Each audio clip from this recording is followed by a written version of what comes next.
ಹಾಗಾದ್ರೆ ಮಾಜಿ ಸಚಿವ ಜನಾರ್ದನ್ ರೆಡ್ಡಿಗೆ ಮುಂದಿರುವಂತಹ ಹಾದಿಗಳೇನು, ಆಯ್ಕೆ ಏನೇನು? ಹಾಗಾದ್ರೆ ಸಿಬಿಐ ಕೋರ್ಟ್ನ ತೀರ್ಪನ್ನ ಪ್ರಶ್ನಿಸಿ ಅವರು ಹೈಕೋರ್ಟ್ ಮೊರೆ ಹೋಗುವ ಸಾಧ್ಯತೆಗಳಿದ್ದಾವೆ. ಹೈಕೋರ್ಟ್ನಲ್ಲಿ ಸಿಬಿಐಗೆ ತಡೆ ನೀಡಿದ್ರೆ ರೆಡ್ಡಿಗೆ ಕೊಂಚ ರಿಲೀಫ್ ಸಿಗಬಹುದು. ಶಾಸಕ ಸ್ಥಾನ ಕಳೆದುಕೊಳ್ಳುವ ಭೀತಿಯಿಂದ ರೆಡ್ಡಿ ಕೊಂಚ ದೂರ ಆಗ್ಬೋದು.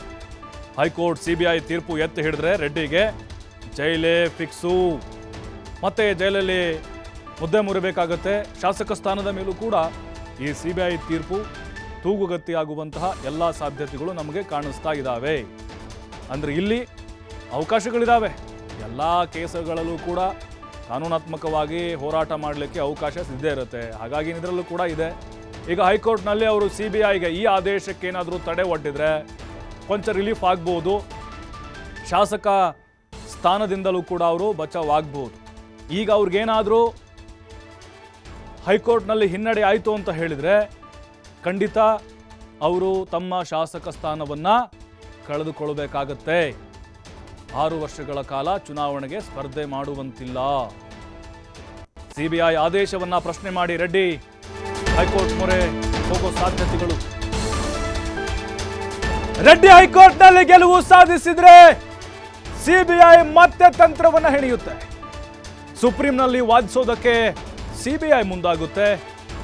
ಹೈಕೋರ್ಟ್ ಸುಪ್ರೀಂ ಕೋರ್ಟ್ನಲ್ಲಿ ಅಡಗಿದೆ ರೆಡ್ಡಿ ಭವಿಷ್ಯ. ರೆಡ್ಡಿ ಹೈಕೋರ್ಟ್ನಲ್ಲಿ ಗೆಲುವು ಸಾಧಿಸಿದ್ರೆ ಸಿಬಿಐ ಸುಮ್ಮನೆ ಕುತ್ಕೊಳ್ಳೋದಿಲ್ಲ, ಮತ್ತೆ ತಂತ್ರಗಾರಿಕೆನ ಹೆಣೆಯುತ್ತೆ. ಅವರು ಕೂಡ ಕಾನೂನಾತ್ಮಕವಾಗಿ ಹೋರಾಟಕ್ಕೆ ಮುಂದಾಗ್ತಾರೆ. ಸುಪ್ರೀಂಗೆ ಮೇಲ್ಮನವಿ ಸಲ್ಲಿಸ್ತಾರೆ, ರೆಡ್ಡಿ ಅರ್ಜಿಯನ್ನ ವಜಾಗೊಳಿಸಿ ಅಂತ ಹೇಳಿ. ಹಾಗಾಗಿ ಹೈಕೋರ್ಟ್ ಮತ್ತೆ ಸುಪ್ರೀಂ ಕೋರ್ಟ್ ಮೇಲೆ ರೆಡ್ಡಿ ಮುಂದಿನ ಭವಿಷ್ಯ ನಿರ್ಧಾರ ಆಗುತ್ತೆ. ಈ ಹಿಂದೆನೂ ಕೂಡ ಮೈನಿಂಗ್ ಕೇಸ್ನಲ್ಲಿ ಸುಪ್ರೀಂ ಕೋರ್ಟ್ವರೆಗೂ ಕೂಡ ಹೋಗಿ ಅಲ್ಲಿ ಸಾಕಷ್ಟು ರೀತಿಯ ಬೆಳವಣಿಗೆಗಳಾಯಿತು. ಅದಾದ ಮೇಲೆ ಜಾಮೀನಿನ ಮೇಲೆ ಹೊರಬಂದರು. 3.5 ವರ್ಷಗಳ ಕಾಲ ಜೈಲು ಶಿಕ್ಷೆ ಅನುಭವಿಸಿ ಏನು ಬಳ್ಳಾರಿಗೆ ಅವ್ರಿಗೆ ನಿರ್ಬಂಧವನ್ನು ಈಗಲೂ ಕೂಡ ಅದು ಆದೇಶ ಹಾಗೆ ಇದೆ. ನಿರಂತರವಾಗಿ ಪ್ರಯತ್ನ ಮಾಡ್ತಾ ಇದ್ದಾರೆ, ಅದು ಸಾಧ್ಯ ಆಗ್ತಾ ಇಲ್ಲ. ಈಗ ಹೈಕೋರ್ಟ್ನಲ್ಲಿ ಅವರಿಗೆ ಆರಂಭದ ಅವಕಾಶಗಳಿದ್ದಾವೆ ಈ ಪ್ರಕರಣದಿಂದ ಹೊರಬರಲಿಕ್ಕೆ. ಅಲ್ಲಿ ಹೈಕೋರ್ಟ್ ಏನಾದರೂ ಅವರ ಅರ್ಜಿಯನ್ನು ಅಂದರೆ ಅವರ ಅರ್ಜಿಯನ್ನು ಪುರಸ್ಕಾರ ಮಾಡಿ ವಿಚಾರಣೆಯನ್ನು ಕೈಗೆತ್ತಿಕೊಳ್ತು, ಇವ್ರ ಪರವಾಗಿ ಏನಾದರೂ ಆದೇಶ ಬಂತು ಅಂತ ಹೇಳಿದ್ರೆ ಅದರಿಂದ ಅವರು ಬಚಾವಾಗ್ಬೋದು. ಅಲ್ಲೂ ಕೂಡ ಅವ್ರಿಗೆ ಹಿನ್ನಡೆ ಆಯಿತು ಅಂತ ಹೇಳಿದ್ರೆ ಖಂಡಿತ ಅವರು ಶಾಸಕ ಸ್ಥಾನವನ್ನು ಕಳ್ಕೊಳ್ಬೇಕಾಗತ್ತೆ.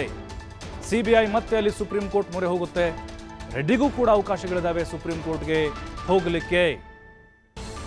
ಅಲ್ಲಿ ಏನಾದರೂ ಹಿನ್ನಡೆ ಆಯಿತು ಅಂತಂದರೆ ಜನಾರ್ದನ್ ರೆಡ್ಡಿ ಮತ್ತೆ ಜೈಲು ಶಿಕ್ಷೆ, ಮತ್ತೆ ಜೈಲಿಗೆ ಹೋಗೋದು ಕನ್ಫರ್ಮ್. ಅದು ಆಲ್ರೆಡಿ 7 ವರ್ಷ ಅವರಿಗೆ ಜೈಲು ಶಿಕ್ಷೆ ಪ್ರಕಟ ಆಗಿದೆ. ಬಹಳ ಸ್ಟ್ರಾಂಗ್ ಆಗಿರುವಂತಹ ಎವಿಡೆನ್ಸ್ಗಳು ಸಿಬಿಐನಲ್ಲಿದ್ದಾವೆ. ಯಾಕೆಂದರೆ ಸುಮಾರು 10-15 ವರ್ಷಗಳಿಂದ ನಾವು ಗಮನಿಸ್ತಾ ಬಂದರೆ ಈ ಪ್ರಕರಣ ಈಗ ಮುನ್ನೆಲೆಗೆ ಬಂದಿರಬಹುದು. ಆದರೆ ಸಿಬಿಐ ಸಾಕಷ್ಟು ವರ್ಷಗಳಿಂದ ನಿರಂತರವಾಗಿ ತನಿಖೆಯನ್ನು ಮಾಡಿ ತಮ್ಮದೇ ಆದಂತಹ ವರದಿಯನ್ನು ಕೂಡ ರೆಡಿ ಮಾಡಿ ಕೋರ್ಟ್ಗೆ ಸಲ್ಲಿಕೆಯನ್ನು ಮಾಡಿದೆ. ಹಾಗಾಗಿನೇ ಯಾವ ಆಧಾರದ ಮೇಲೆ ಇವರು ಸುಪ್ರೀಂ ಕೋರ್ಟ್ನಲ್ಲಿ ವಾದ ಮಂಡಿಸ್ತಾರೆ, ವಕೀಲರನ್ನ ಇಟ್ಕೊಂಡು ನೋಡಬೇಕು. ಸಿಬಿಐ ಆದೇಶವನ್ನು ಪ್ರಶ್ನಿಸಿ ಇವರು ಕೋರ್ಟ್ ಮೊರೆ ಹೋಗಲಿಕ್ಕೆ ಅವಕಾಶ ಇದೆ ಹೈಕೋರ್ಟ್ ಆರಂಭದಲ್ಲಿ. ಅಲ್ಲಿ ಅವ್ರಿಗೇನಾದರೂ ತಡೆ ಸಿಕ್ಕರೆ ರಿಲೀಫ್ ಸಿಗುತ್ತೆ, ಇಲ್ಲದೆ ಇದ್ದರೆ ಶಾಸಕ ಸ್ಥಾನ ರದ್ದಾಗುತ್ತೆ.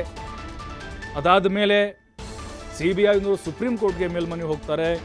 ಇವರು ಕೂಡ ಸುಪ್ರೀಂ ಕೋರ್ಟ್ನಲ್ಲಿ ಅರ್ಜಿ ಸಲ್ಲಿಸುವ ಅವಕಾಶಗಳಿದ್ದಾವೆ. ಅಲ್ಲಿ ಇವ್ರಿಗೇನಾದರೂ ಕಾನೂನಾತ್ಮಕವಾಗಿ ಹಿನ್ನಡೆ ಆಯಿತು ಅಂತ ಹೇಳಿದ್ರೆ ಜನಾರ್ದನ್ ರೆಡ್ಡಿಗೆ ಮತ್ತೆ ಜೈಲಿಗತಿ ಆಗುತ್ತೆ. ಕರ್ನಾಟಕದಿಂದ ಆಂಧ್ರಕ್ಕೆ ಅದಿರನ್ನು ಕಳಿಸಿರುವಂತಹ ಬಹುದೊಡ್ಡ ಹಗರಣ ಇದು. 29 ಲಕ್ಷ ಟನ್ ಅದಿರು ಲೂಟಿ ಮಾಡಿದಂಥ ಆರೋಪ ಇವ್ರ ಮೇಲಿತ್ತು. ಒಟ್ಟು 884 ಕೋಟಿ ರೂಪಾಯಿ ಆದಾಯ ಇವರೆಲ್ಲರೂ 4 ಜನ ಸೇರಿಕೊಂಡು ಗಳಿಸಿದ್ದಾರೆ ಅನ್ನುವಂಥ ಆರೋಪ. ಸಿಬಿಐ ಕೋರ್ಟ್ ಆದೇಶ ಕೊಡ್ತಾ ಇದ್ದಂತೆ ರೆಡ್ಡಿ ಇದ್ದಲ್ಲಿಯೇ ಕುಸಿದು ಬಿದ್ದಿದ್ದಾರೆ. ವಿಲ ಅಂತ ಒಂದು ಕ್ಷಣ ಬೆಚ್ಚಿ ಬಿಟ್ಟಿದ್ದಾರೆ. ಅವರು ಕುಸಿದು ಹೋಗಿಬಿಟ್ಟಿದ್ದಾರೆ. ಸಿಬಿಐ ಕೋರ್ಟ್ನ ಈ ಆದೇಶವನ್ನ ಕೇಳಿ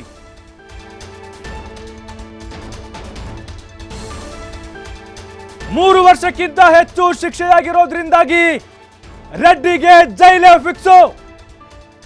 ಈ ಹಿಂದೆ 3.5 ವರ್ಷ ಜೈಲು ವಾಸ ಅನುಭವಿಸಿದ್ರು ರೆಡ್ಡಿ. ಈಗ ಮತ್ತೆ 3.5 ವರ್ಷಗಳ ಕಾಲ ಶಿಕ್ಷೆ ಅನುಭವಿಸಲೇಬೇಕು. ಕಾನೂನಿನ ಪ್ರಕಾರ 2 ವರ್ಷಕ್ಕಿಂತ ಹೆಚ್ಚು ಶಿಕ್ಷೆ ಆದ್ರೆ ಶಾಸಕ ಸ್ಥಾನ ಅನರ್ಹ ಆಗುತ್ತೆ. ರೆಡ್ಡಿ ಶಾಸಕ ಸ್ಥಾನಕ್ಕೆ ಸಿಬಿಐ ತೀರ್ಪು ಕುತ್ತನ್ನ ತಂದಿದೆ. ನೋಡಿ, ಇಲ್ಲಿ ಕಾನೂನಾತ್ಮಕವಾಗಿ ನಾವು ನೋಡಬೇಕಾಗುತ್ತೆ. 3 ವರ್ಷಕ್ಕಿಂತ ಹೆಚ್ಚಿನಾದರೂ ಶಿಕ್ಷೆ ಪ್ರಮಾಣ ಇದ್ರೆ ಅಲ್ಲಿ ಅನುಭವಿಸಲೇಬೇಕಾಗತ್ತೆ ಜೈಲು ಶಿಕ್ಷೆಯನ್ನ. ಈಗ ಮತ್ತೆ ಅದೇ ಹಿಂದೆ 3.5 ವರ್ಷ ಜೈಲು ಹೋಗಿ ಬಂದಿರಲ್ಲ, ಅದು ರಿಪೀಟ್ ಆಗುತ್ತೆ ಅಷ್ಟೇ.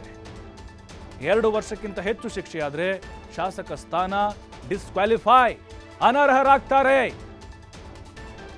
ನೋಡಿ, ಗಾಲಿ ಜನಾರ್ದನ್ ರೆಡ್ಡಿ ಮೈನಿಂಗ್ ಹಗರಣಕ್ಕೆ ಸಂಬಂಧಪಟ್ಟಂತೆ 2ನೇ ಬಾರಿಗೆ ಬಹುದೊಡ್ಡ ಆಘಾತವನ್ನ ಎದುರಿಸುವಂತಾಗಿದೆ.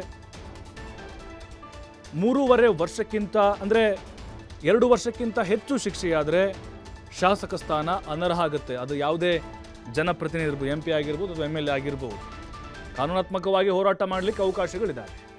ಆದರೆ ಇದು ಬಹಳ ಗಂಭೀರವಾದಂಥ ಕೇಸ್ ಆಗಿರೋದ್ರಿಂದಾಗಿ ಮತ್ತು ಅವರಿಗೆ 7 ವರ್ಷ ಶಿಕ್ಷೆಯ ಪ್ರಮಾಣ ಪ್ರಕಟ ಆಗಿರೋದ್ರಿಂದಾಗಿ ಅವ್ರಿಗೆ ಕಾನೂನಾತ್ಮಕವಾದಂತಹ ಆಯ್ಕೆಗಳು ಇದ್ರೂ ಕೂಡ ಅಲ್ಲಿ ಅವರು ಗೆಲುವನ್ನ ಸಾಧಿಸೋದು ಬಹಳ ಕಷ್ಟ ಇದೆ. ಈಗ ಮತ್ತೆ ಜನಾರ್ದನ್ ರೆಡ್ಡಿ 3.5 ವರ್ಷ ಜೈಲು ಶಿಕ್ಷೆಯನ್ನ ಅನುಭವಿಸಲೇಬೇಕಾಗಿದೆ. ಅಂದ್ರೆ ಶಾಸಕ ಸ್ಥಾನಕ್ಕೂ ಕೂಡ ಇಲ್ಲಿ ಕುತ್ತು ಖಂಡಿತವಾಗ್ಲೂ ಬಂದೇ ಬರುತ್ತೆ. 7 ವರ್ಷಗಳ ಕಾಲ ಶಿಕ್ಷೆಯ ಪ್ರಮಾಣ ಇರೋದ್ರಿಂದಾಗಿ ಈಗ 2 ವರ್ಷ ಅಥವಾ 3 ವರ್ಷ ಇದ್ದಿದ್ರೆ ಅಲ್ಲಿ ಏನಾದರೂ ಹೋರಾಟವನ್ನು ಮಾಡಿದರೂ ಕೂಡ ಅವರಿಗೆ ಸ್ವಲ್ಪ ರಿಲೀಫ್ ಸಿಗುವಂಥ ಸಾಧ್ಯತೆಗಳು ಇರ್ತಾ ಇತ್ತು. ಆದರೆ ಈಗ ಶಿಕ್ಷೆಯ ಪ್ರಮಾಣ ಜಾಸ್ತಿ ಆಗಿರೋದ್ರಿಂದಾಗಿ 7 ವರ್ಷ ಇರೋದ್ರಿಂದಾಗಿ ಹಾಗೂ ಹೀಗೂ 3.5 ವರ್ಷ ಜೈಲು ಶಿಕ್ಷೆಯನ್ನು ಜನಾರ್ದನ್ ರೆಡ್ಡಿ ಕಳಲೇಬೇಕಾಗಿದೆ. ನೋಡಿ, ಈಗ ನಾಂಪಲ್ಲಿ CBI ವಿಶೇಷ ನ್ಯಾಯಾಲಯ ಈ ತೀರ್ಪನ್ನು ಪ್ರಕಟವನ್ನು ಮಾಡಿದೆ. ರೆಡ್ಡಿ ಮತ್ತು ಅವರ ಅತ್ಯಾಪ್ತರಾಗಿದ್ದಾರೆ ಎಲ್ಲರೂ ಕೂಡ.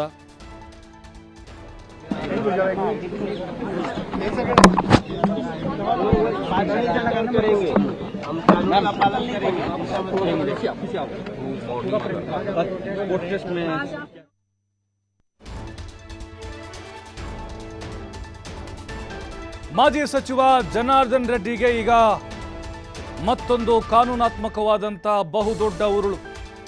ಅವರ ರಾಜಕೀಯ ಭವಿಷ್ಯ ಮಂಕಾಗುತ್ತೆ. ಅವರ ವೈಯಕ್ತಿಕ ಜೀವನವೂ ಕೂಡ ಆಲ್ರೆಡಿ ನೊಂದು ಬೆಂದು ಹೋಗಿದ್ದಾರೆ. ಮತ್ತೆ ಬ್ಯಾಕಪ್ ಆಗ್ತಾ ಇದ್ರು. ಆದರೆ ಈಗ 7 ವರ್ಷಗಳ ಕಾಲ ಜೈಲು ಶಿಕ್ಷೆ ಪ್ರಕಟ ಆಗಿರೋದ್ರಿಂದಾಗಿ ಅದಿರು ಹಗರಣಕ್ಕೆ ಸಂಬಂಧಪಟ್ಟಂತೆ ಜನಾರ್ದನ್ ರೆಡ್ಡಿಗೆ ಮತ್ತೆ ಆಕಾಶವೇ ತಲೆಯ ಮೇಲೆ ಬಿದ್ದಂತಹ ಪರಿಸ್ಥಿತಿ ನಿರ್ಮಾಣ ಆಗಿಬಿಟ್ಟಿದೆ. ಅವರ ಅಭಿಮಾನಿಗಳಿಗೆ, ಅವ್ರ ಕುಟುಂಬಸ್ಥರಿಗೆ, ಎಲ್ಲರಿಗೂ ಕೂಡ ಇದು ಬಿಗ್ ಶಾಕ್ ಅಂತ ಹೇಳಬಹುದು. MLA ಆಗಿದ್ರು ಅವರು.